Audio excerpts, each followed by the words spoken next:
Nós vamos dar início ao SIG de hoje, né? A nossa convidada é de Minas Gerais, de Belo Horizonte, a Clarice Quemelo, e vai falar sobre a integração da farmacogenética ao gerenciamento da terapia medicamentosa. Acredito que esse é um tema não tão recente, né, mas ainda de uma certa maneira inovador nos serviços de saúde, com um alto custo, né, dependendo do que a gente está falando de terapia medicamentosa, de que tratamento, né, mas que pode trazer bastante benefício para o acompanhamento do paciente, né, e de uma certa maneira acho que também está envolvido em redução de custos, porque no momento que pode propiciar terapias mais efetivas, tal. Mas de uma certa maneira sempre controvérsias, né, em relação ao custo, né, e ao que fazer e como fazer e quando fazer, né, a questão da farmacogenética. Bom, mas a Clarice, que é especialista nesse assunto, e vai apresentar para a gente o tema, né? Acho que é bem relevante para o farmacêutico e é um assunto que a gente tem que conhecer, né? Estar a par e também aproveitar dessas tecnologias que a gente tem para promover a adesão, a efetividade dos tratamentos, né, e também o sucesso da terapia. Então, agradeço a Clarice, que há muito tempo já trabalha com esse tema, né, e que tem toda uma expertise para compartilhar conosco sobre isso, e a sua disponibilidade, né, de estar dividindo conosco o seu tempo, né, e também o seu conhecimento. Então, passo a palavra para a Clarice e daí a gente já pode seguir. Para quem nunca nos acompanhou, a ideia é que a Clarice tenha mais ou menos 1 hora de apresentação e depois a gente tem uns 30 minutos de bate-papo. Então, eu tenho disponibilizado só o áudio, o vídeo, né, para a Clarice, que é a apresentadora, e vocês podem fazer as perguntas e as observações pelo chat que fica aqui no cantinho, tá? Então, obrigada, Clarice. Vou fechar aqui a minha câmera também para deixar mais espaço para você, tá? Tá certo. E Dalci. Bom dia a todos. Né? Agradeço bem o convite da Karine, né? Que eu meio que participei da criação desse ciclo, estava presente numa reunião com ela e a Marlene lá em Santa Catarina, quando começou a ideia, né, a gente conversava, a gente estava lá no mesmo local. Peço desculpa um pouco pela minha voz, que eu estou com uma laringite, mas pelo menos a voz voltou. Domingo e segunda eu estava sem voz completamente. No mais, agradeço também a presença, né, virtual de todos. Espero que eu consiga explicar um pouco, contar um pouco do que nós viemos trabalhando, né, nessa temática e contar um pouco do panorama e o porquê e como usar isso, né? Qual é o objetivo? A Karine já trouxe algumas ideias. Tem eco? Deixa eu baixar um pouco o volume aqui. Melhorou? Sim. Okay. Bom, ótimo. Então tá, pessoal, eu vou contar então um pouquinho, né, da minha história para quem não conhece. Então, eu, apesar de estar aqui em Belo Horizonte, na Universidade Federal de Minas Gerais, sou de Porto Alegre, formada pela Universidade Federal do Rio Grande do Sul. Fiz o meu doutorado na Espanha, em Granada, né, na Universidade de Granada, com a atenção farmacêutica, né, com a Maria José Faus Dader. Depois eu voltei para Florianópolis, fazendo um pós-doc lá com a professora Mariani, na UFSC, onde eu conheci a Karine, e de lá vim para cá, né, concursada na Universidade Federal de Minas. No meu doutorado eu comecei a trabalhar com essa temática, no pós-doc tentei dar continuidade e agora retomando esse tema como linha de pesquisa aqui na UFMG. Tá? Só para vocês conhecerem um pouquinho. Então, vamos lá. para iniciar um pouco, para a gente tentar entender o porquê dessa associação, né, dessa integração farmacogenética e gerenciamento da terapia medicamentosa, que não sei, depois eu vou explicar um pouco mais esse termo, não é nada mais que também um acompanhamento farmacoterapêutico. Bom, o que nós temos na sociedade? Vocês veem nessa figura um grupo de pacientes que tem o mesmo problema, né, o mesmo diagnóstico e a mesma prescrição de tratamento. Mas o que acontece com a nossa população? Nós temos essas 4 situações. Um grupo, né, uma parcela desses doentes vão ter problemas com toxicidade, né, do fármaco e também não vão ter efetividade. Outro grupo, o medicamento não vai ter efeito nenhum, não vai ser nem tóxico, nem benéfico. No outro grupo, ali o número 2, lá em cima, vou ajudar aqui para vocês, o medicamento vai ser tóxico, né, mas não vai trazer benefício. Então, nenhuma dessas 3 situações são as desejáveis, obviamente. A que nós gostaríamos que acontecesse com todos os pacientes é a terceira situação, né? O medicamento ser efetivo e ser seguro. Mas por que essa diferença acontece? Então, é isso que a gente tenta explicar com a farmacogenética, né? Seria uma ferramenta para tentar explicar essa diversidade nas respostas a um mesmo tratamento. Só para a gente ter aqui uma ideia, não existe tratamento 100% efetivo. Então, para depressão, esquizofrenia, arritmias cardíacas e asma, que nós temos em torno de 60% de efetividade nos tratamentos. Diabetes, enxaqueca, né, 57%, 52%. Ou seja, nós temos muita coisa ainda para aprender e para nos preocuparmos, né, em relação à efetividade dos tratamentos. A gente está tratando as pessoas, mas temos ainda alguns problemas e a gente tem que tentar entender o porquê ou tentar aprimorar o atendimento, né, o cuidado desse indivíduo. Aqui trago alguns dados, né, relacionados a problemas relacionados com medicamentos. Então, em torno de 5 a 25% das hospitalizações e mais de 12% das visitas aos serviços de emergências são relacionadas a medicamentos. E destas, cerca de 50% a 70% são preveníveis. Os problemas envolvendo a farmacoterapia estão implicados em 28% dos casos de emergência. Em cerca de 4 a 10 visitas à emergência, devido a eventos adversos, o médico não identifica que esse evento adverso é relacionado a um medicamento. Então, começa a tratar os pacientes erroneamente. O que acontece é aquela bola de neve de medicamento, aumentando a polifarmácia, né? Cada vez mais medicamentos para tratar, talvez, problemas relacionados com o medicamento já em uso. E, por fim, a reação adversa está, então, ainda entre a 4ª e 6ª causa de óbito, né? E a RAM séria resulta em 6%, em torno de 7% das admissões hospitalares. Mais dados. Estudos no Brasil, né? Um estudo demonstrou que 1/3 dos pacientes que buscaram atendimento no serviço de emergência foi por causa de um problema relacionado a medicamento. Outro estudo identificou que a reação adversa em 26% dos pacientes admitidos em um hospital terciário, sendo que 19% delas ocorreram antes da admissão e 80% durante a internação hospitalar. 9 hospitais, um estudo, né, que considerou 9 hospitais espanhóis, ou seja, avaliaram muitos pacientes, né, um estudo multicêntrico.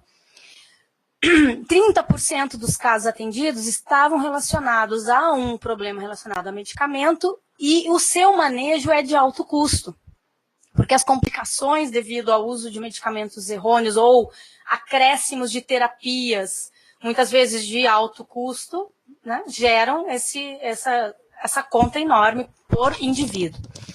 Então, as estimativas demonstraram que para cada $1 gasto em medicamentos, 1,33 era consumido para tratar esse PRM. Então, é uma coisa inversa. Então, se a gente prevenir esse PRM, a gente vai ter um ganho, né, em relação ao custo também. Bom, Os PRMs correspondem a uma significante proporção das visitas nos serviços de emergência, né, cerca de 14%, e o seu impacto econômico, portanto, é considerável.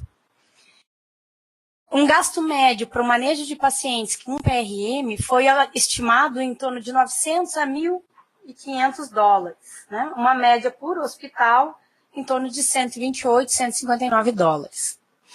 Tem uma estimativa de desperdício cerca de 50 mil dólares, correspondendo a 72% dos gastos totais. Gastos relacionados com PRM, né, em torno de 49%, os gastos estavam relacionados a quê? A 39% com pacientes com reação adversa, cerca de 37% pacientes com não adesão ao tratamento e cerca de 17% para tratar comorbidade causada pelo uso incorreto dos medicamentos. Né? Então, nós tivemos aqui em torno de 47% de aumento nos gastos totais. Tudo isso, então, está relacionado ao quê? A segurança do paciente, que não coincidentemente, mas porque realmente é um problema muito sério, e que hoje em dia ainda temos que estar muito atentos a essa questão da segurança relacionada aos medicamentos. Então, o terceiro desafio global do OMS, lançado ano passado, é medicamentos sem danos. E como nós, farmacêuticos, né, podemos estar colaborando e trabalhando nesse sentido, para que o medicamento seja o mais seguro possível.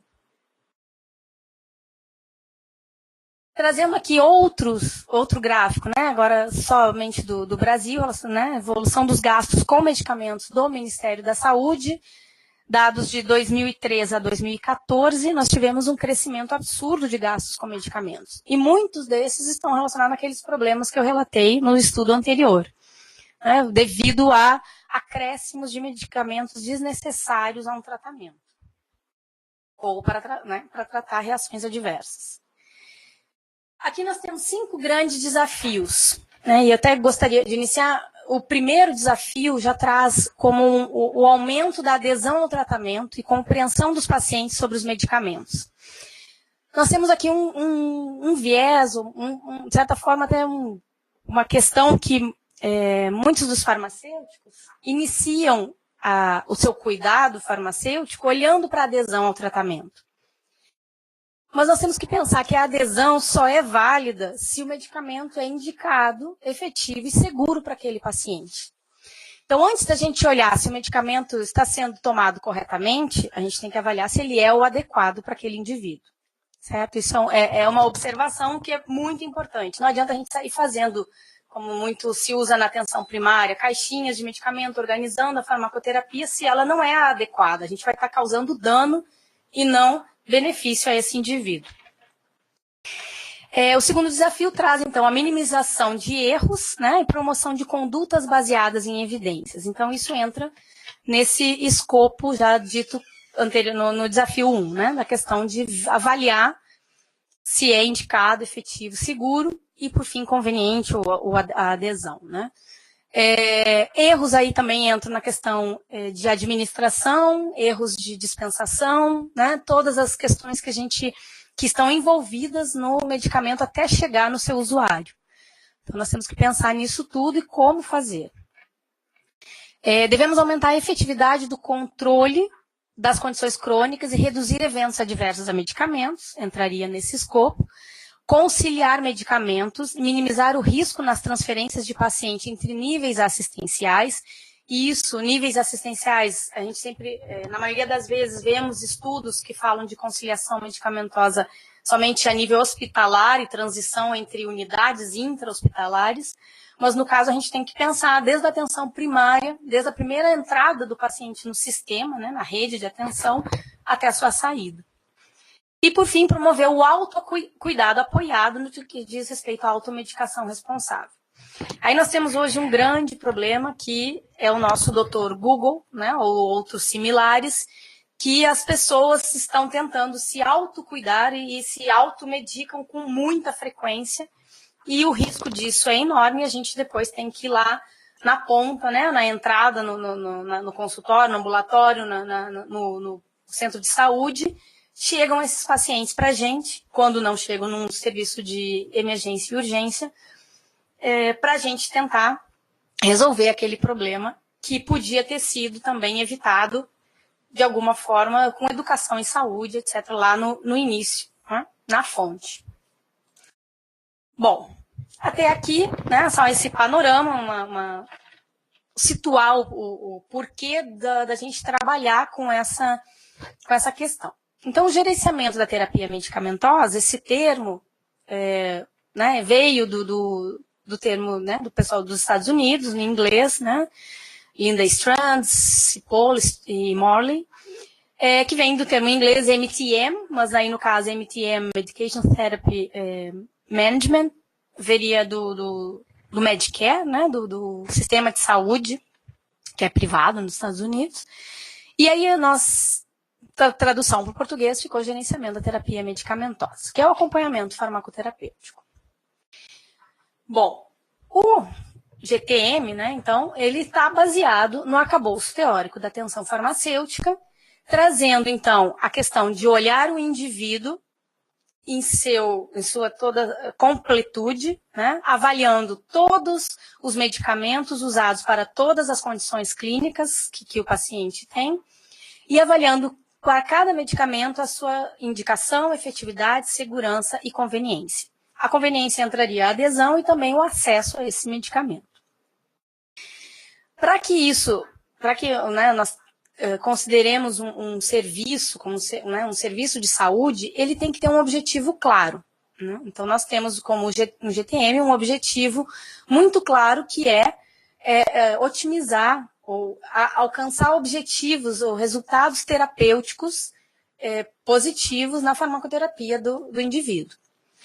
Ele tem que ser congruente com outros serviços, né? Então ele tem que trabalhar alinhado aos outros serviços, nós não conseguimos fazer nada isoladamente, né? Nós precisamos da equipe multidisciplinar, trabalhar interdisciplinarmente, desculpe.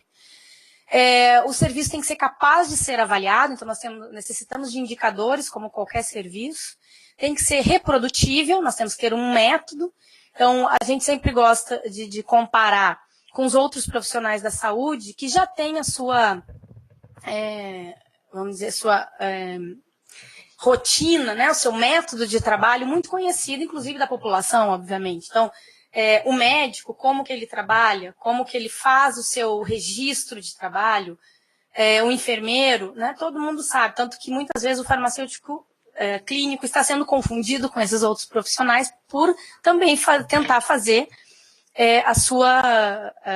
atribuir, né, o seu serviço clínico dessa maneira padronizada.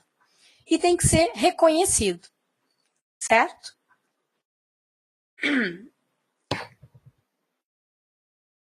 Bom, aqui nós temos então nessa figura, eu quero demonstrar com ela a rede de atenção à saúde, todo o envolvimento, tudo que é necessário para a gente poder pensar num cuidado centrado na pessoa.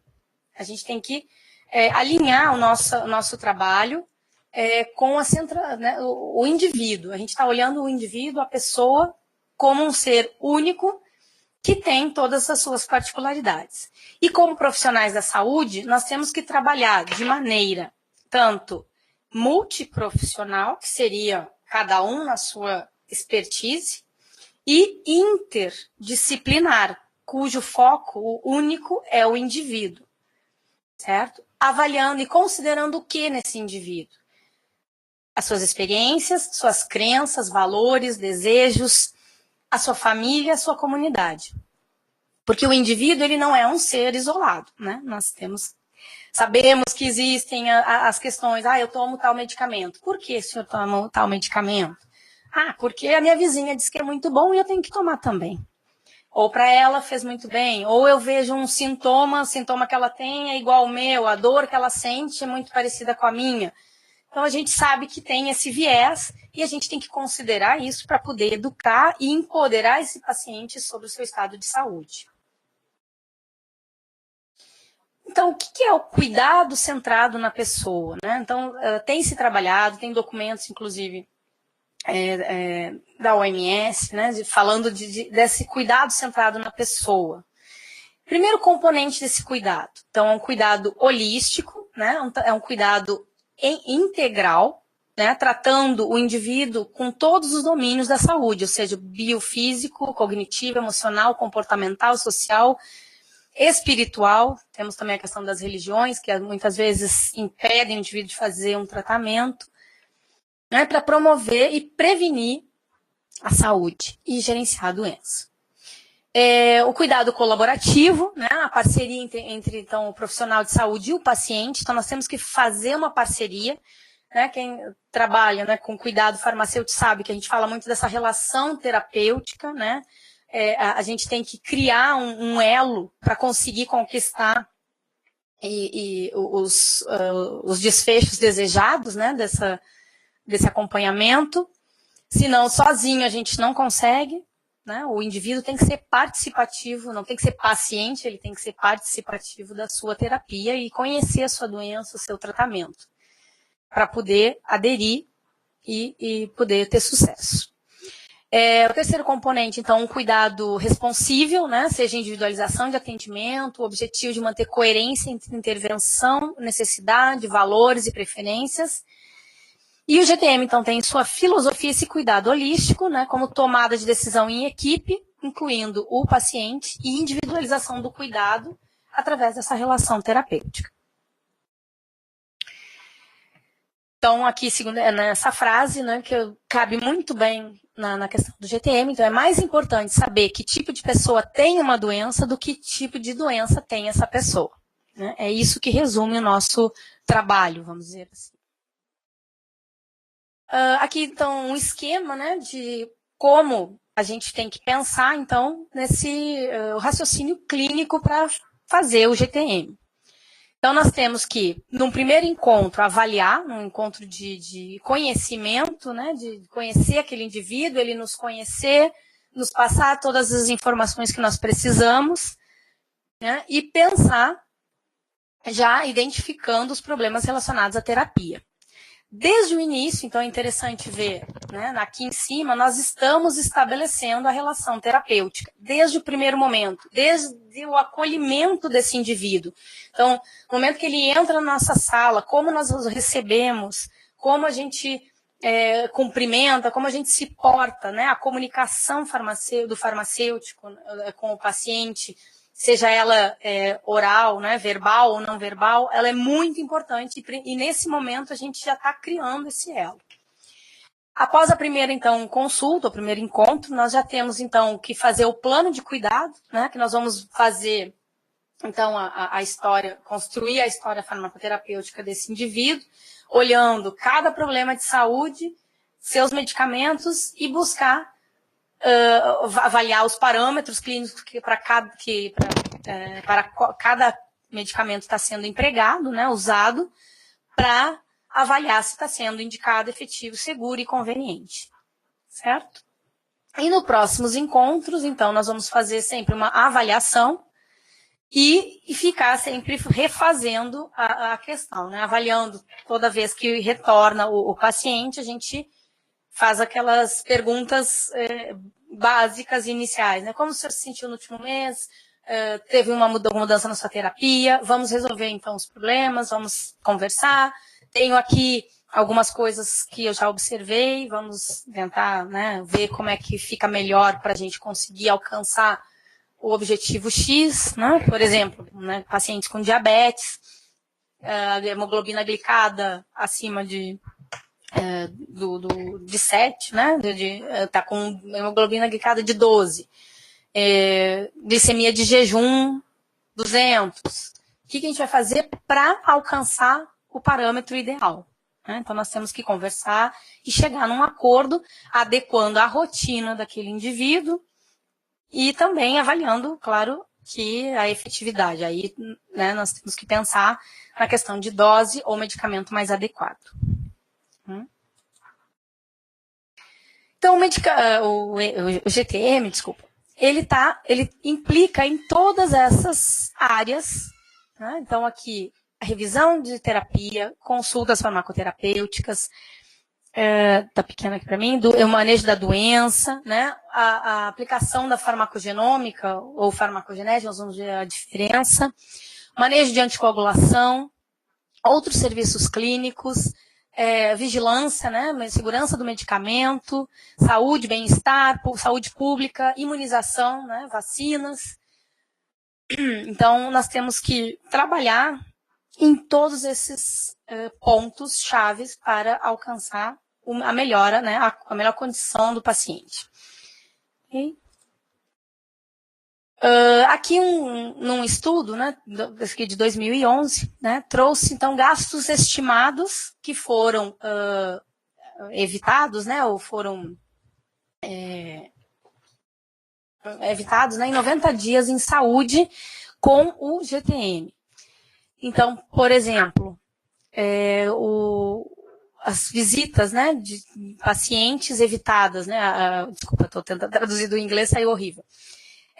As consultas, as idas dos pacientes, né, evitar a ida do paciente a um ambulatório, né, foi evitado o gasto de $95 mil. Evitar ir a consultas com especialistas, $157 mil. Admissões hospitalares evitadas, $460 mil. Então, assim, a gente teve um custo, né, um gasto total, né, evitado de mais de $1 milhão. Então, isso é bastante expressivo, né? Então, a gente tem que trabalhar de uma maneira que a gente consiga mostrar esse ganho, não só em saúde, mas também em custo, porque a gente sabe que todos nós estamos atrelados a serviços de saúde, os gestores gostam de números e a gente tem que demonstrar isso também dessa forma, não só clinicamente, né? É importante mostrar os custos também. Então, portanto, chegamos na farmacogenética, né? E aí vou trazer um pouco desse histórico e mostrar para vocês como a gente integra, né, então, esses dois temas. Bom, lá 510 antes de Cristo, então, nós temos a primeira, digamos assim, observação, né, de que ocorria intoxicação aguda por favas em alguns indivíduos que as ingeriam. E na maioria das pessoas não ocorria. Então, já se observava uma diferença. Por que em uns acontece e em outros não? Isso a gente pode até trazer para a questão do medicamento, como eu falei lá no início. Passamos aqui já a 1959, quando Friedrich Vogel criou o termo farmacogenética. Em 1960, seguidamente, então, William Evans demonstrou o controle genético da acetilação da isoniazida pela enzima N-acetiltransferase, já começando a trabalhar com as enzimas. Pulando lá para 1980, né, Winchell e Slater, que descreve o polimorfismo genético da tiopurina metiltransferase. E depois, aqui já no século XXI, nós temos então, em 2011, aqui só ressaltando que em 2003 foi criada a Refargen, que é uma rede de farmacogenética aqui brasileira, nacional, né, tendo como presidente o professor e médico do INCA, o Guilherme Soares Kurtz. Em 2000 também é criada essa base de dados, a FARM-JKB, que para quem trabalha nessa área ela é importantíssima, né? Traz todos os protocolos, todos os polimorfismos já estudados e referências, e sempre atualizada. E dentro dessa linha aqui, alguns pesquisadores criaram, então, o consórcio de implementação da farmacogenética clínica, que publica as diretrizes, então, de marcadores genéticos já conhecidos e validados.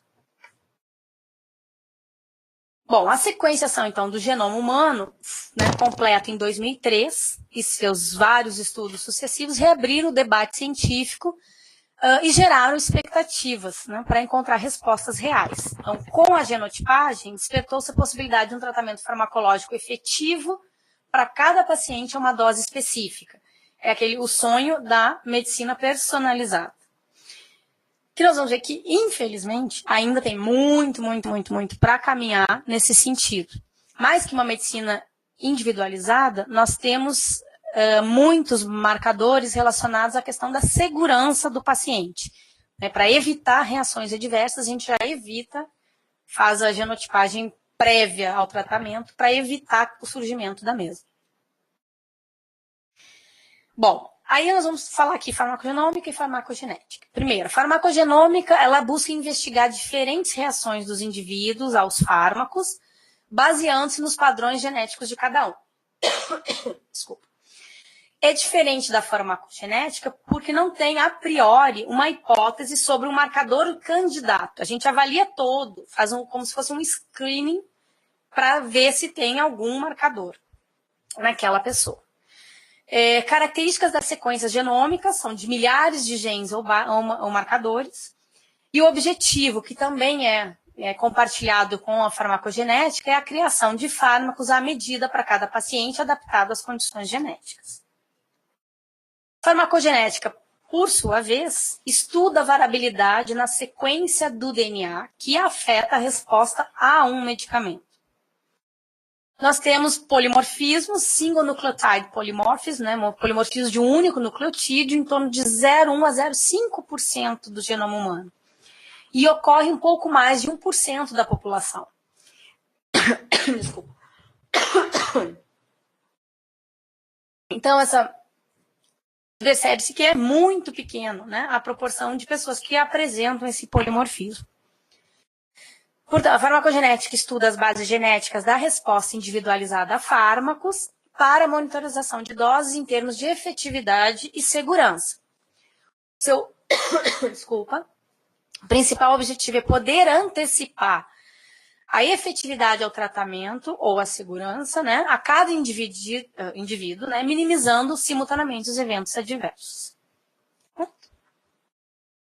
Nós temos, então, que trabalhar com biomarcadores. Então, nós temos biomarcadores que a gente usa habitualmente na clínica, né, relacionados a uma enfermidade, que são biomarcadores de diagnóstico, né, que são vários, e biomarcadores relacionados à eficácia e segurança de um fármaco, ou efetividade, que seria um biomarcador farmacogenético. Eles são divididos em válido, biomarcador válido conhecido, então são os que são amplamente aceitos já como preditores clínicos ou pré-clínicos de um resultado, né? Já teve estudos que confirmaram seu papel. Um biomarcador pode ser provavelmente válido, ele parece ter, mas ainda temos os resultados que são discrepantes e a gente ainda precisa avaliar melhor.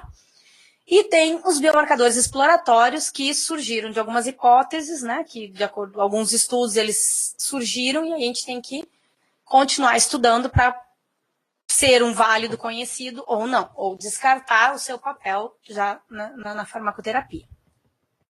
Voltando àquela figura inicial, então nós temos aquele grupo de pacientes com a mesma doença, com diferentes fenótipos, digamos assim, né, de acordo com o que a gente pode dizer que está sendo respondido pelo seu polimorfismo. A presença de um polimorfismo pode responder essa diferença, né, pode ser a resposta para isso.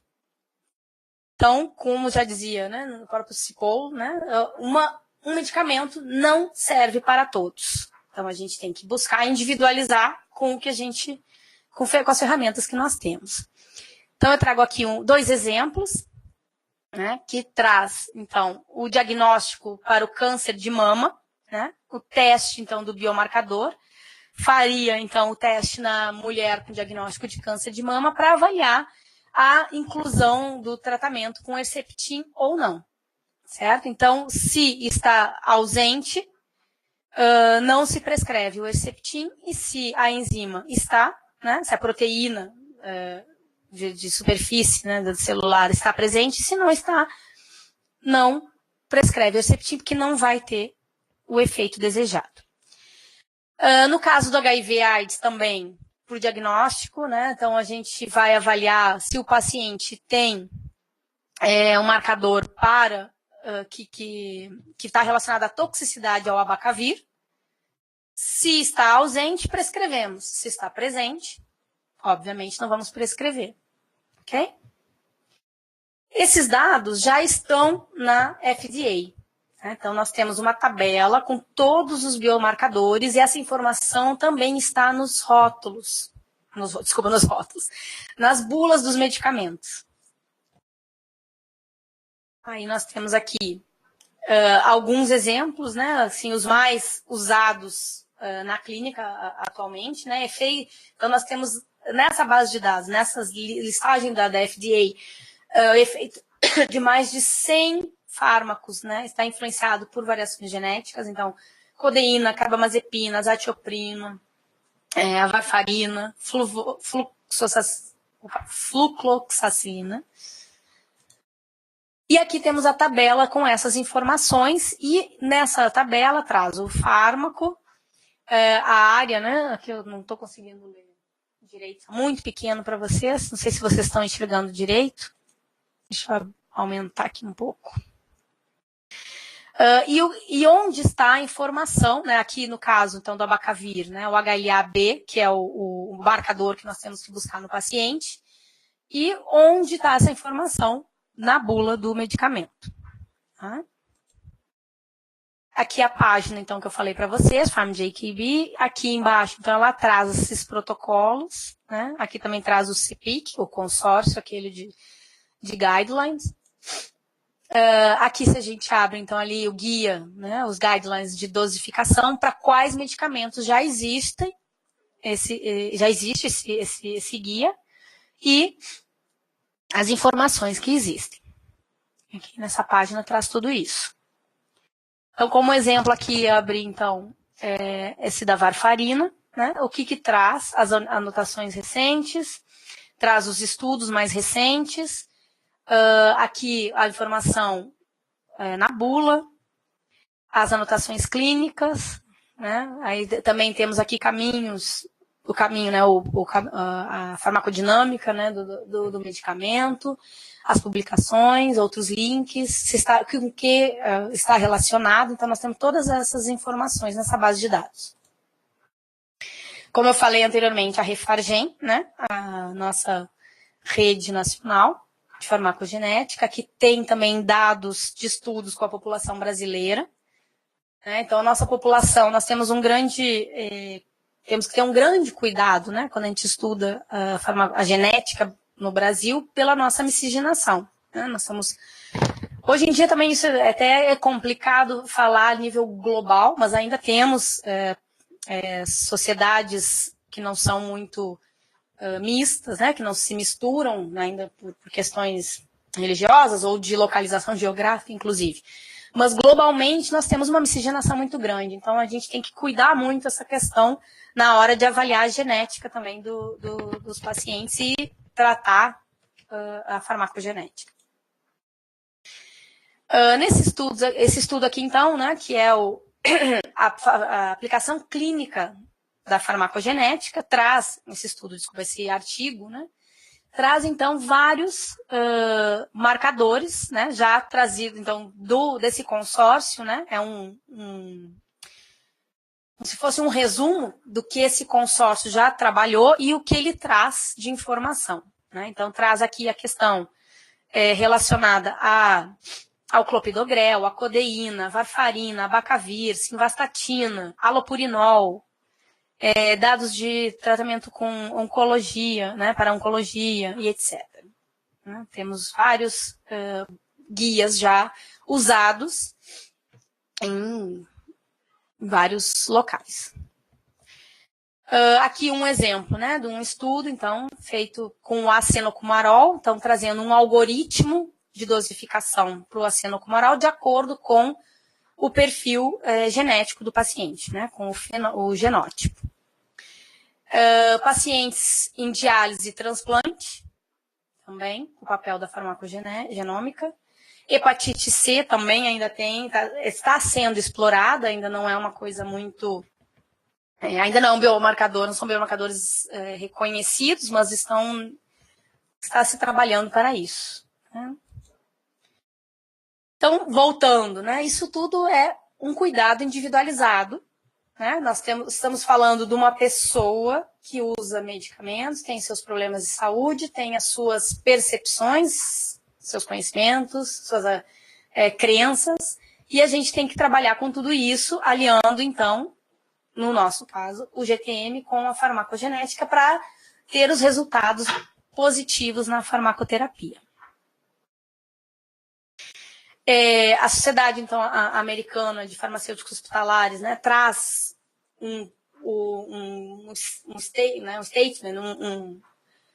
uma carta, né, onde fala o papel dos farmacêuticos na farmacogenômica clínica.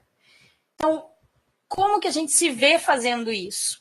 Porque não é uma coisa que, apesar da gente ter genética na graduação, pessoas irem para essa área, né, se especializar, fazer mestrado, doutorado, mas muitas vezes a gente fica pensando, mas e aí, como que eu trabalho com isso?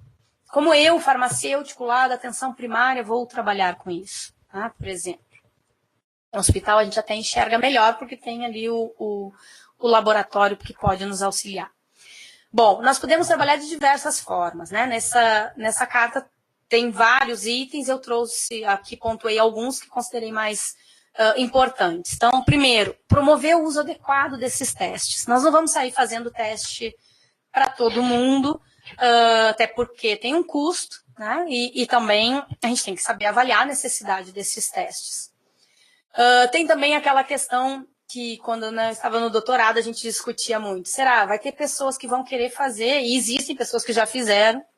Nós temos aí o caso famoso, né, da Angelina Jolie, que fez o seu escaneamento, né, o screening de toda os seus genes para ver quais as chances que ela tem de doença, principalmente porque ela tinha casos de câncer na família.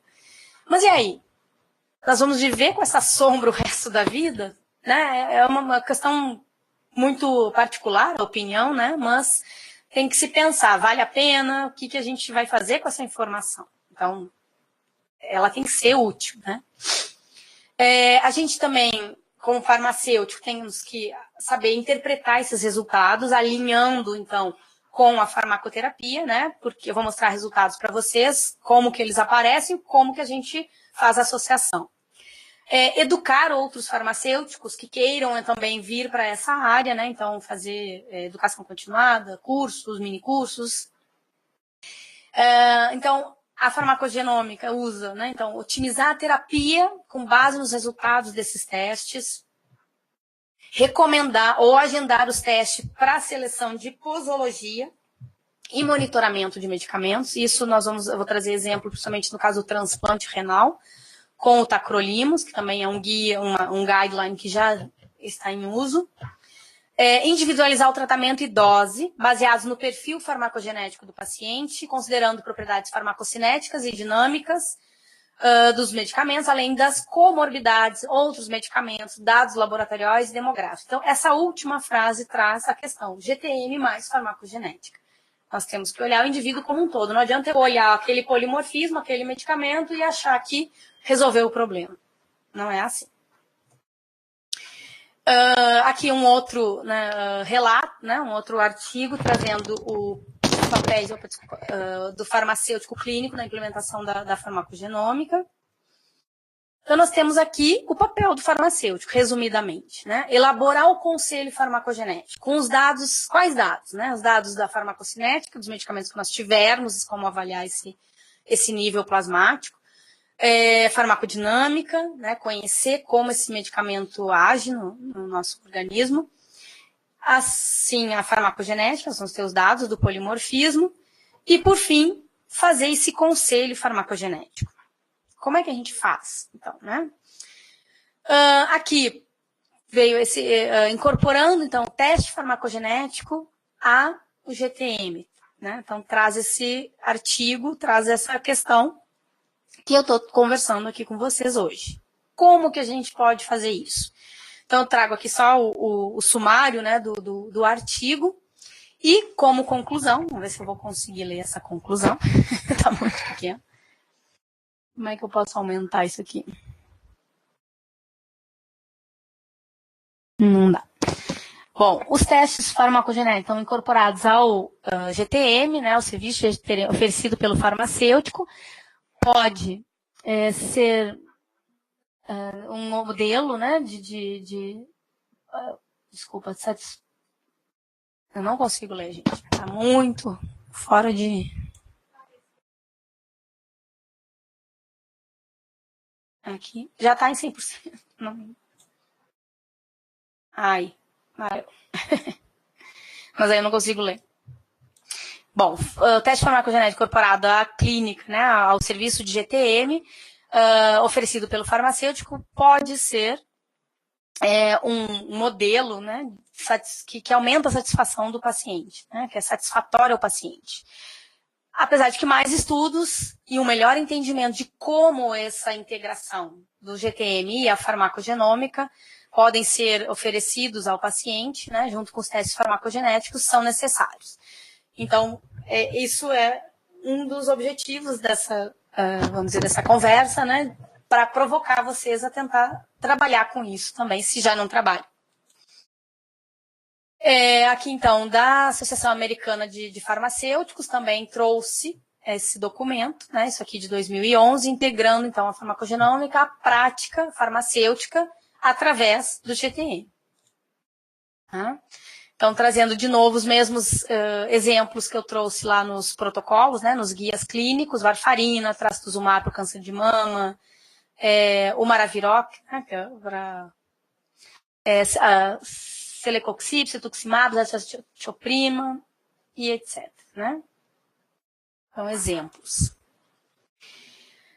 Aqui uma análise, então, financeira, né, da genotipagem do citocromo 2C19 em pacientes que recebem, aqui no caso, acho que a cenocomarol ou a varfarina, não me lembro exatamente, seguidamente da síndrome coronariana ou uma intervenção coronariana percutânea. Né? Então, esse estudo aqui trouxe, então, que aqui o que já é conhecido e o que ele adicionou, né? Benefícios, né, financeiros importantes podem ser alcançados usando esse genotipado, né, para o medicamento prasugrel e o ticagrelor, então seria, né, os parentes do clopidogrel, CYP2C19, que também usa para o clopidogrel. Os benefícios financeiros e clínicos desse genotipado suportam a implementação desse protocolo clínico em diferentes cuidados, sistemas de saúde. Né? Então, nesse estudo traz que é economicamente viável e traz um retorno. Então, aqui, pacientes que são metabolizadores pobres ou intermediários do citocromo 2C19, e são tratados com clopidogrel, né, com alto risco cardiovascular, tem, então, a função normal, né, do citocromo. Eventos incluindo... Coisa que está me atrapalhando agora. Incluindo, então, o genótipo, né, desculpa, eventos incluindo, então, infarto do miocárdio, tromboses, etc. Quando todos os pacientes receberem um genótipo, né, forem genotipados, né, para avaliar o uso do clopidogrel, esse gasto, então, vai ser reduzido de 93% a 73% para o prasugrel, aumentando em 19% para 19% e o ticagrelor um aumento de 7%. O total estimado de custos, né, quando a possibilidade dos pacientes são genotipados, inclui um ganho anual no torno de $450 mil. Então, esses são os dados que são trazidos neste estudo.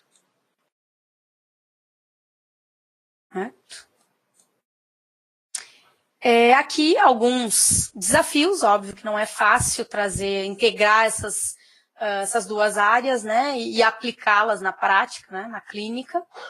Então, from the bench to the bedside, como se diz, né, no inglês, né, saindo da bancada para a cama, para o leito, ou para o indivíduo. Trazem aqui, então, as principais dificuldades, o acesso a esses testes, o local aonde nós vamos fazer e ofertar o GTM, o tempo das consultas, que muitas vezes vamos exemplificar no caso da atenção primária à saúde, farmacêutico no NASF, ele trata das questões gerenciais, questões assistenciais.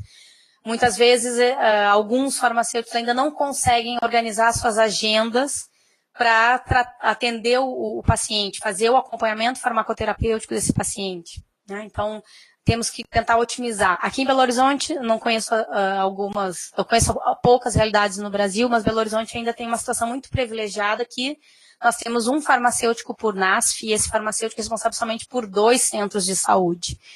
Então, os farmacêuticos que têm preparo, desejam fazer, eles conseguem organizar suas agendas de alguma maneira. Acesso às informações. Muitas vezes nós não temos, apesar de estar dentro de um hospital ou estar dentro de um centro de saúde, temos acesso ao prontuário do paciente, aos exames. Mas às vezes os prontuários não estão, não contêm as informações que nós precisamos, né? Ou são incompletas, precisamos buscar isso. Precisamos estar treinados, obviamente, ter conhecimento sobre o GTM e farmacogenética e a padronização da nossa atuação, né? Tanto dos testes, né, em laboratório, quanto da prática clínica na entrevista, né, no consultório.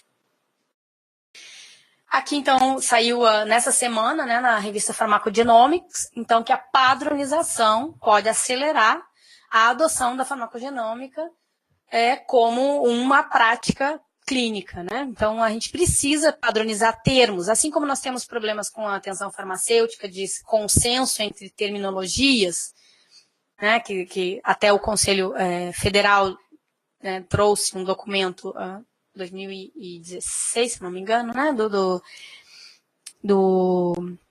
os termos usados no cuidado farmacêutico, não é? A gente tem que ter consenso em tudo para falar a mesma língua, né? Nós não precisamos e nem devemos inventar isoladamente termos, porque senão a gente não vai se entender, né? Eu estaria aqui falando com vocês não estariam entendendo nada que eu estaria falando. A gente tem que trabalhar globalmente, em conjunto. Então, aqui traz, então, o sumário, né, das padronizações necessárias no laboratório, os resultados de como apresentar resultados, como fazer e etc. Bom, para terminar, então, vou trazer exemplos práticos, né? Durante o meu doutorado, tive a oportunidade de trabalhar com essa questão, que foi aí que me despertou a necessidade, a importância de juntar, né, de integrar essas duas áreas. Inicialmente, eu comecei fazendo só o acompanhamento dos pacientes na farmácia ambulatorial do hospital. E vendo, então, a oportunidade que a gente ia implantar um laboratório de farmacogenética dentro do serviço de farmácia hospitalar, aí fui atrás para ver quais polimorfismos já tinham alguma coisa, né, descrita para a gente poder trabalhar com os pacientes que eu estava atendendo. Eu atendia pacientes com insuficiência renal crônica e também os pós-transplante renal. Então, estava em diálise e transplante. Aí, aqui a gente pode explicar um pouco o porquê disso. Em hemodiálise, o ideal seria, né, que a gente tivesse uma base de dados, né, com todas as informações de polimorfismos já validados que a gente tivesse. Então, no caso, se o paciente fosse iniciar com o tacrolimus, que é o exemplo que eu vou usar, já ter o seu genótipo para o citocromo 3A5, para no momento do transplante a gente já poder dar a dose, já iniciar a dose mais adequada do imunossupressor. Certo? Então, o ideal seria a gente ter essa base de dados. Então, foi pensando nisso que nós começamos a genotipar os pacientes em diálise e os pacientes transplantados, para continuar o acompanhamento, né, a manutenção do controle dessa dose e do resultado positivo esperado do tratamento, que é a não rejeição do enxerto. Bom, então nós trabalhamos com o CYP3A5, citocromo 3A5, e o transportador ABCB1, né, para o tacrolimus e ciclosporina, tem dados para os dois, mas hoje em dia isso, então, eu defendi minha tese em 2011, nós temos já 7 anos, né, hoje em dia validado mesmo, nós temos o citocromo 3A5. Trabalhamos também com marcadores de risco cardiovascular, que estaria, então, o MTHFR, né, e RFC1, que são receptores de membrana e marcadores relacionados ao hiperparatireoidismo secundário, que é uma comorbidade comum de pacientes em diálise, pacientes renais, né, crônicos renais, e os marcadores de doença agora me deu um branco. Músculo esquelético, né? Aí a vitamina, marcador receptor de vitamina D e vitamina D.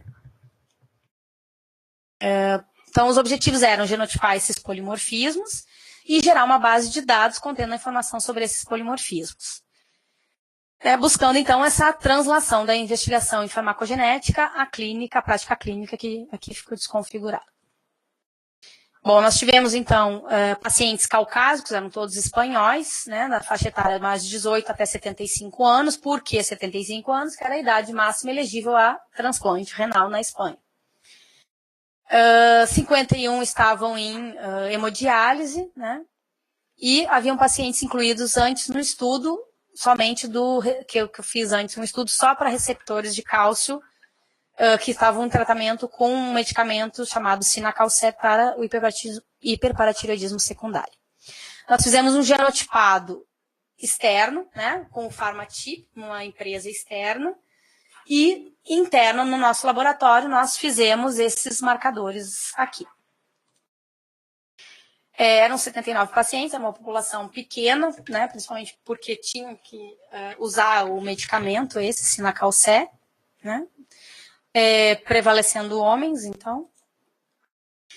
Aqui o primeiro artigo foi a implementação desse protocolo, então trazendo exatamente o que a gente encontrou com a nossa população inicial, que 61% dos nossos pacientes apresentavam o polimorfismo, né? Então, portanto, eles deveriam receber a dose, a metade da dose proposta na bula como dose inicial do tacrolimus.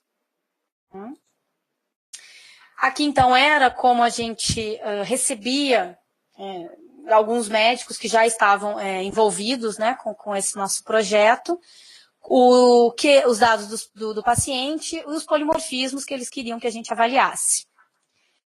Após isso, o nosso resultado era dado desta forma, então, o genótipo, né, para cada gene que ele queria ser avaliado, aqui o resultado, né, o genótipo do paciente, e o que aconteceria, então, né, o fenótipo, se teria uma resposta reduzida, ou seria um metabolizador lento, intermediário, e, claro, entregando, isso que eu falei anteriormente, entregando somente isso aqui para o médico, para o paciente, não tem significado nenhum. Nós temos que interpretar e entregar essa interpretação relacionada ao que o indivíduo está usando. Então, nós fazíamos para cada genótipo encontrado, a relação dele com qual medicamento ele estava relacionado e o que deveria ser feito, o que poderia acontecer. Uma sugestão para o médico responsável daquele paciente. Aqui eram os resultados que vinham do laboratório externo, né? Então, eles genotipavam todos esses polimorfismos para a gente avaliava quais eram adequados para o paciente. E eles também traziam aqui a avaliação global, obviamente. Aqui eles não davam avaliação individualizada, porque eles não conheciam o paciente. As amostras eram sem identificação, né, do indivíduo. Bom, dos resultados, então, desse meu estudo do doutorado, a gente viu que os pacientes, então, 77% dos meus pacientes eram homozigotos para o polimorfismo, né, apresentavam o polimorfismo, precisando, então, portanto, doses mais baixas de tacrolimus. No ABCB1, no caso deste, o alelo T era o mais suscetível, então, à reação adversa, rejeição aguda do enxerto, e os pacientes estavam mais suscetíveis a apresentar interações medicamentosas. E neste caso aqui, desculpa, foram os que também apresentaram, né? No caso, então, dos biomarcadores que estavam relacionados ao hiperparatireoidismo secundário, os nossos pacientes, por apresentar, aqui eles eram wild type, eu tapei aqui no PDF, para o cálcio, para os receptores de K, o receptor de vitamina D. Eles, né, também tinham aqui mais homozigotos, e aqui a proteína GC, né, eles tinham a maioria homozigoto mutado. Então, aqui relatam pior prognóstico. No caso do risco cardiovascular, né, nós temos, então, no caso dos nossos pacientes, eles apresentaram uma redução, então, do folato, né, diminuía esse polimorfismo acarretaria numa redução do folato e um aumento da hemocisteína, o que poderia contribuir com o aumento do risco cardiovascular. Então, em mãos, né, tendo em mãos esses dados, a gente pode, então, prever ou ajustar um tratamento melhor junto com o prescritor para esses indivíduos. Esses dados também foram publicados no capítulo deste livro, em 2013, para quem tiver interesse. E agora, atualmente, na UFMG, nós estamos trabalhando com pacientes transplantados renais, né, com a nossa doutoranda Isabela e a nossa mestranda Patrícia, que a gente está fazendo o acompanhamento, então, finalizando já esse ano o acompanhamento farmacoterapêutico, agora em julho, dos pacientes, no ambulatório de transplante renal do Hospital Felício Roxo. Então, nós temos como objetivo analisar então, aspectos clínicos, humanísticos do GTM, pacientes transplantados renais tratados com tacrolimus e avaliar se há influência desse polimorfismo genético, CYP3A5, no alcance dos objetivos terapêuticos da terapia com tacrolimus, né, para propor esse protocolo aqui no ambulatório a priori, né? Nós, então, nos baseamos, por que o citocromo 3A5, como eu já falei brevemente, né, dei escapei a mensagem lá, a informação antes, porque é o biomarcador já validado, então nós temos aqui na base de dados PharmJKB os dados dele, né, guia clínico de dosificação, o próprio consórcio, né, trouxe, então, esse guia para o citocromo 3A5 para genotipado e dosificação do tacrolimus. Vamos pular aqui, vamos trazer direto a tabela, né, dizendo, então, aqui, para indivíduos, né, que são metabolizadores extensivos do citocromo 3A5 ou que expressam, temos os metabolizadores intermediários, que também expressam, mas aí podemos ter os heterozigotos, e os que não expressam, que são metabolizadores pobres, né, do citocromo 3A5, que vão ter o polimorfismo, vão ser homozigoto mutado para esse polimorfismo, certo? Então, ele vai ter, carregando, né, um indivíduo que carrega os dois alelos funcionais, que é o metabolizador intenso, que carrega um funcionante e um não funcionante, aí nós temos variantes para esse polimorfismo, né, podendo ser asterisco 3, asterisco 6 ou asterisco 7, e os não funcionantes, sendo homozigotos para todo, ou a mescla dos alelos não funcionantes. Tá? No caso, então, nós teríamos aqui como ajustar a dose, né, nessa tabela. Eles trazem a recomendação do ajuste de dose. Então, para cada genótipo apresentado, como a gente faria o ajuste de dose. Então, a terapia, e é a recomendação forte. Então, nós temos aqui um aumento da dose, né, de 1,5 a 2 vezes recomendando na dose inicial. No caso dos que não metabolizam, a terapia inicial poderia se iniciar com as doses recomendadas, mas monitorando com um guia de ajuste de dose. Né? Então, aqui a gente faz essa avaliação, segundo esse guideline. Aqui temos um outro estudo, né, de 2010, já é bastante antigo, mas quando se começou essa implementação, isso é um estudo na França, tem o pessoal da Holanda também muito forte, que trabalha nesse consórcio, né? Então, só aqui para mostrar, então, que nós temos aqui em preto o controle, aqui os indivíduos que receberam, então, o tacrolimus e foram genotipados. Né? No caso dos homozigotos não mutados, os wild types, né, os selvagens, que a gente chama no português, que não tem a mutação, ficaram dentro aqui da dose usual. Certo? Os que apresentaram um alelo não funcionante já baixaram um pouquinho aqui.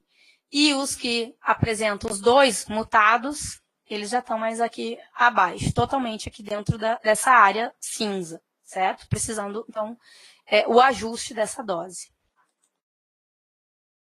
Os próximos passos, então, que nós temos para a nossa pesquisa atual, né? Nós temos atualmente 42 pacientes em GTM, nós estamos finalizando a coleta dos controles para fazer, então, a análise desses polimorfismos, coletando os níveis plasmáticos de tacrolimus na base de dados do laboratório do hospital e buscar, então, fazer esse ajuste de dose e o monitoramento.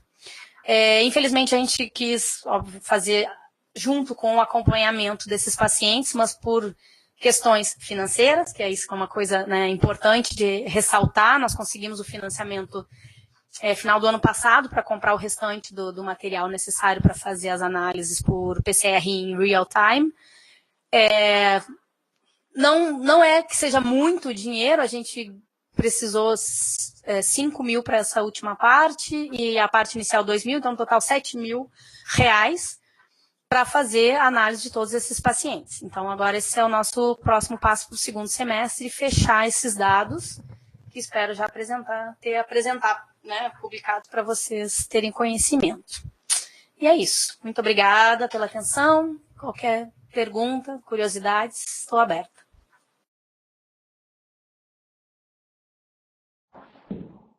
Clarice? Oi. Oi.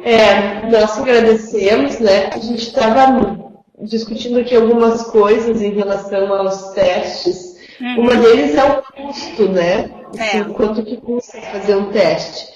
Porque, na verdade, esse valor que tu gastou, a gente também não tem noção se tu fez um teste ou se tu fez 2, quantos testes tu fez. Um custo unitário, mais ou menos, é R$200, 300, 400 por aí, mil, sei não lá. vai passar disso. A gente ainda não tem esse dado porque a gente ainda não terminou, porque às vezes precisa repetir, né? Mas um kit, por exemplo, o kit de extração, ele está em torno de R$200. E um kit de extração tu extrai 100 amostras, 100 pacientes. E essa amostra pode fazer vários testes de PCR, né, de amplificação para ver o polimorfismo. Então, isso tudo também depende da amplitude do que a gente quer avaliar, né? Então, um teste para um polimorfismo pode custar para um indivíduo em torno de R$200, vamos chutar assim, né? Lembrando que no SUS mesmo, por exemplo, para o câncer de mama, já é feito o trastuzumab. As mulheres já são genotipadas antes para ver se implementam ou não a terapia. Porque o custo do medicamento, né, o anticorpo monoclonal é muito mais caro do que fazer o teste. Então tem essa questão. O medicamento, na maioria das vezes, ele é mais caro que o teste. Então vale a pena, independente de ser um pouco caro ou não o teste, né? Mas é uma avaliação que nós ainda iremos fazer. A gente também estava discutindo, eu tenho um pouquinho de conhecimento sobre o teste que se faz com imatinib, né, na verdade. Mas até onde eu sei, ele justamente, o teste do polimorfismo é feito depois que o paciente começa o tratamento com imatinib, ele tem adesão, mas ele não tem resposta terapêutica. Então, o teste do polimorfismo é para indicar, eu não posso continuar tratando com imatinib, eu tenho que trocar para outro medicamento. Mas isso porque a presença desse polimorfismo, ela não é tão frequente assim, né? Então, eu acho que tem vários fatores a ser considerado em relação a isso, né? Um deles qual é a frequência do polimorfismo,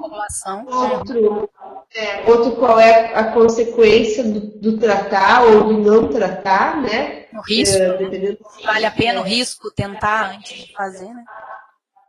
E quais os custos envolvidos em consequência, né? Tipo assim, se eu não fizer o teste, quanto que eu posso desperdiçar de recursos financeiros, de tempo do próprio paciente, de sobrevida, talvez, ou se eu posso prevenir, né, esses gastos fazendo o teste. Então, acho que tem situações bem específicas para cada tipo de doença que a gente está falando.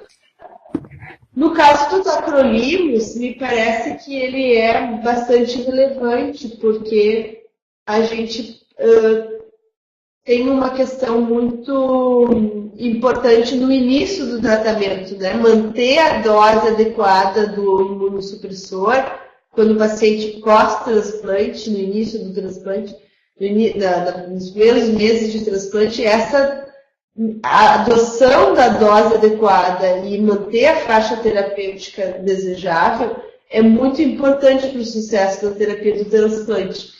Então, me parece que esse é um polimorfismo que seria importante na prática clínica, porque ele pode ser um preditor de resultados positivos. E também, pelo que tu apontou, ele tem uma frequência mais elevada, né? Não é uma coisa tão rara quanto alguns polimorfismos que a gente vê. E a questão do risco, conseguir um novo transplante não é fácil, né? Então, assim, compensa, né, fazer o teste exatamente por todas essas questões envolvidas com o transplante, não é somente o tratamento, né? O que o tratamento vai evitar, então a gente tem que otimizar o melhor, né, da maneira possível para ter o benefício daquele tratamento. As consequências seriam mais graves. E tu lembra de alguma outra doença, assim, que existe uma forte discussão para essa incorporação dos testes para o acompanhamento? A questão do uso, né, de anticoagulantes, principalmente a varfarina, né, não seria uma doença específica, mas para pessoas pós acidente vascular e com os riscos, né, para evitar se faz. O teste detecta o que no caso da varfarina? Ela vai buscar o citocromo C219 e o receptor de vitamina K. Aí, de acordo com esse polimorfismo, vai fazer os ajustes de dose, também aliados ao RNI. Então, vai mais uma ferramenta para a gente ter a melhor dose possível da varfarina. Entendeu? Para evitar, né, os picos que a varfarina pode dar se tiver um descontrole, né? Se a gente pensasse assim na prática, o farmacêutico clínico que está lá na UTI, quando que ele pode desconfiar ou pensar na necessidade de um teste de polimorfismo genético adicional? Em que situações? Tem alguma maneira assim de isso não é padronizado na minha rotina, mas em algumas situações específicas eu poderia solicitar. Tem algum... A primeira coisa, esse último artigo que eu botei aqui traz essas questões também, né? Da padronização de tudo, como a gente vai levar isso para a prática clínica. A primeira coisa, vai depender, como a gente está falando de tratamento, vai depender do tratamento que o paciente está recebendo. Para eu poder ligar os sintomas, o sinal que ele está tendo a alguma terapia e avaliar se ela é viável de fazer um teste, né? Não tem como a gente generalizar a situação assim, vamos dizer, o sintoma, né? É uma reação adversa X. Pode estar relacionada com vários medicamentos. Então a gente vai ter que ir lá no prontuário, avaliar qual medicamento tem e aí sim partir para análise, né? Não teria como a gente fazer o contrário. É individualizado mesmo o caso, não tem, né, uma generalização.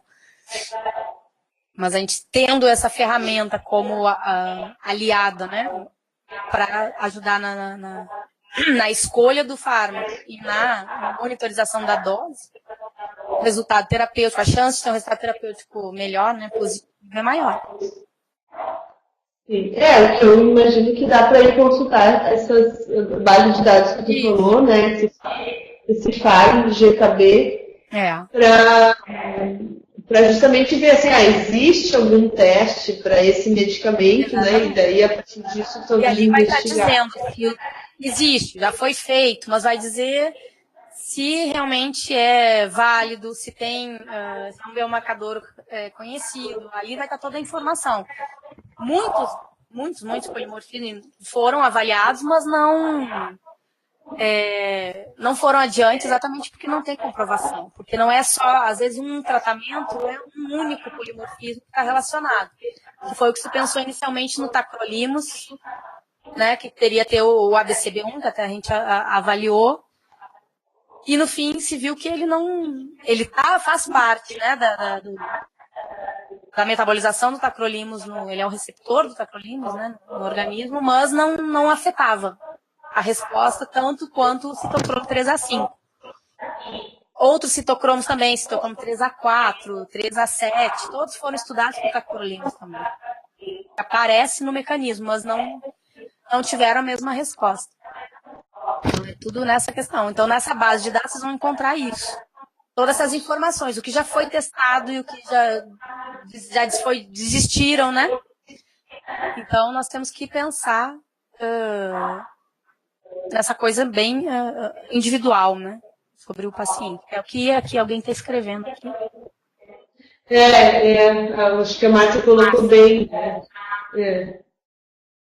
Pensando na pergunta feita, talvez uma lista de testes. É isso aí. Poderia funcionar.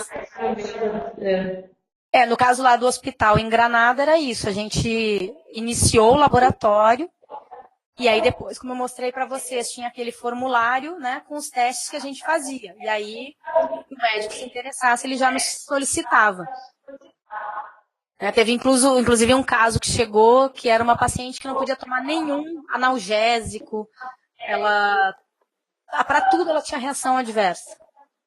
E aí pediram pra gente avaliar o que desse para ver se a gente descobria alguma coisa, né? No fim, aí como não tem muitos estudos para esse tipo de medicamento, ficou difícil da gente relacionar as coisas. Então, não tinha isso em 2011, né? 2010, imagina. Hoje, não me lembro de ter visto também. É isso aí que a Márcia está falando. A gente tem que ter uma ferramenta a mais, né? Exatamente, uma lista, assim como a gente tem a lista de exames que o laboratório de análises clínicas faz, se a gente estiver no hospital, o laboratório de farmacogenética, ele tem que ter uma lista dos testes que são realizados para a gente poder avaliar. Mas cada caso é um caso. Sim, e me parece que é justamente isso. Assim, e também ele é um cuidado a mais em setores bem específicos, assim, quando, por exemplo, eu faço acompanhamento de paciente HIV. Exato. Então, para aqueles que têm essas reações exacerbadas ou aqueles que não respondem, eu posso precisar de testes de farmacogenéticos para aprimorar esse tratamento desses pacientes, né? Então, assim, é um olhar complementar ao gerenciamento da terapia medicamentosa, com certeza. É só uma ferramenta a mais, né? Porque no acompanhamento a gente vai observar tudo, né? Se o medicamento não está sendo efetivo, né? Se não é o adequado, e aí se a gente tem essa ferramenta para ajudar na avaliação, ela vai melhorar o cuidado, né? Mas é interessante que é uma maneira, uma coisa que o farmacêutico pode se especializar, né, e contribuir. E uma coisa que eu não vejo ainda como uma possibilidade assim, vamos fazer para todos, né? Que nem a gente estava falando. Por que não se faz o imatinib para todo mundo antes de começar a tratar? Porque, na verdade, ainda tem uma frequência baixa. Então, assim, tu não faz ele sem a necessidade, né? Pelo custo, enfim. Então, ele só justifica fazer para todos quando eu tenho um custo muito elevado. Porque daí eu otimizo o recurso. Mas, senão, ele é bem específico para algumas situações. Também da nossa população ser muito, né, miscigenada. A gente, até se a gente for no PubMed, tem uma parte que é GIN. SNP, aí tu vai lá e busca o SNP, por exemplo, bota lá citocromo 3A5, vai aparecer a frequência alélica em várias populações. Então, para o brasileiro, até é difícil a gente prever, né, qual é a nossa frequência alélica de determinado polimorfismo. Eu não sei, eu, Clarice, tenho mistura com italiano, com, sei lá, quem mais, português, uruguaio, negro, índio, não sei. Então a gente vai só descobrir isso quando a gente fizer o genótipo, né? Qual é a nossa linhagem, vamos dizer, né? Então isso dificulta um pouco ter essa questão, né, que tu exemplificaste do imatinib, por exemplo, né, que o medicamento ainda vale a pena usar inicialmente e esperar ver se vai ter uma resposta negativa do que fazer o teste. Mas no caso do trastuzumab já não é válido, né? Então já compensa mais fazer o teste antes, mesmo sabendo da frequência baixa. Então a gente precisaria mais estudos para mapear a população brasileira, como esses que eu mostrei do Refargem, da população pessoal do Guilherme Soares, que é uma rede, né? Tem várias instituições, laboratórios envolvidos no Brasil inteiro, trabalhando com eles. Sim, a Paula falou assim, o próprio acompanhamento clínico do paciente pode indicar a ineficácia do tratamento e sinalizar que algo a mais deve ser considerado. Ótimo, né? E a Márcia... A integração é justamente isso, né? A gente, no acompanhamento, a gente está observando, está tendo um problema, então tem esse teste disponível, vamos fazer para melhorar, para ter um resultado mais rápido. No nosso caso, como a gente está ainda nessa fase de pesquisa, a gente está querendo justamente colocar como que esse protocolo aqui, né, vale a pena ser implantado, né, como uma ferramenta para o acompanhamento. E é isso. Que com certeza a Márcia também coloca que é uma oportunidade, sim, do farmacêutico oferecer um outro serviço, né, um outro olhar também, né. Teria que conhecer que se existe disponível, né, no seu serviço de saúde, no seu hospital, quais os testes, né, e também identificar em que momento ou quando esses testes poderiam ser realizados. Hoje, laboratórios... Com certeza o benefício do paciente, né, e da resposta clínica que a gente espera. Hoje em dia tem laboratórios privados que fazem alguns testes, né? Aí, claro que aí fica a cargo do paciente, ou convênio, se paga ou não, se cobra ou não, né? Mas existem testes já para medicamentos em laboratórios. Tá bem. Pessoal, vocês têm mais alguma pergunta? Alguma curiosidade? Eu deixei o meu contato, a Karine já passou, né? Se alguém tiver... Sim, está aqui nas notas compartilhadas. Se quiser conversar a gente pode... mais especificamente, e estou à disposição. Tá, também passei aqui. Então, pessoal, eu agradeço a presença de todos, né? Especialmente da Clarice, que nos falou um assunto que é para nós ainda tão novo, né? Mas ao mesmo tempo tão importante. Eu acho que ele vai cada vez mais se desenvolver, vai estar presente nos serviços, mas a gente ainda está meio que engatinhando, né? Conhecendo um pouco dessa área. Então, mas é uma área bem importante de atuação do farmacêutico, né, e que pode ser útil para o monitoramento da farmacoterapia. Tá? Então, obrigada, Clarice, por nos trazer essas novidades, esses sites. A gente já viu que tem um monte de publicação de atuação do farmacêutico nessa área, né? E vale a gente... A Europa trabalha direto com todas essas informações. Né? A gente está um pouco atrasado, mas vamos chegar lá. Sim, mas ao mesmo tempo estamos antenados. A Clarice bem lembrou, né? A gente realmente, em 2012, foi criado o SIG. Então, esse ano a gente vai estar completando 6 anos, acho que mais ou menos em setembro, outubro, foi a primeira edição dessa webconferência. Sim. E que bom que ainda nos une, né? E compartilha essas expertises. Então, obrigada por ter aceito, né? É um prazer. Bom final de semestre. Hoje é meu último dia. Segunda eu estou de férias, vamos ver se a voz volta. Esse é o estresse do final de semestre. Aí vou pro frio aí de Porto Alegre, aqui, a diferença aqui, eu tô de cozinha, tranquila, e vocês tudo encasacado. Olha aqui, ó. Isso tá me dando uma crença aí. Então tá bem. Um beijo grande, obrigada. Obrigada a todos pela audiência e estou à disposição. Obrigada, Karine, parabéns por manter 6 anos o SIG, é muito trabalhoso, mas vale a pena. E aí, qualquer coisa, está à disposição. Precisando de mais, tem bastante aluno para apresentar também. Que bom entrar em contato. Obrigada. Um beijo, bom fim de semana para todos. Tchau, tchau. Tchau.